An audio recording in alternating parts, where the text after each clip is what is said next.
মুদ্রাস্ফীতি কমিয়ে ৫% নিচে নিয়ে আসা হবে। টাকা ছাপিয়ে আর ব্যাংকগুলোকে সহায়তা করা হবে না বলে জানালেন বাংলাদেশ ব্যাংকের governor doctor Ahsan H Mansur.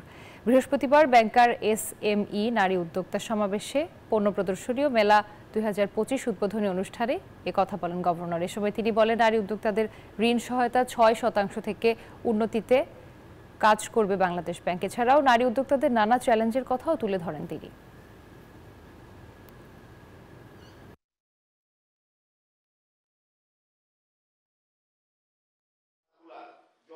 আমি মনে করি যে এসএমই ক্ষেত্রে যে মেইন চ্যালেঞ্জ, বিশেষ করে নারীদের ক্ষেত্রে তো অবশ্যই, সেটা হচ্ছে টেকনিক্যাল ক্যাপাসিটি, অর্থাৎ ফাইন্যান্সিয়াল নলেজটা একটা বিজনেস চালানোর জন্য যে ফাইন্যান্সিয়াল ম্যানেজমেন্টের দরকার হয়, যে ধরনের এক্সপেন্ডিচার ম্যানেজমেন্টের দরকার হয়, এইগুলো সম্পর্কে জানা, বোঝা এবং কার্যকরভাবে সেটাকে প্রয়োগ করা, এটা একটা বড় চ্যালেঞ্জ।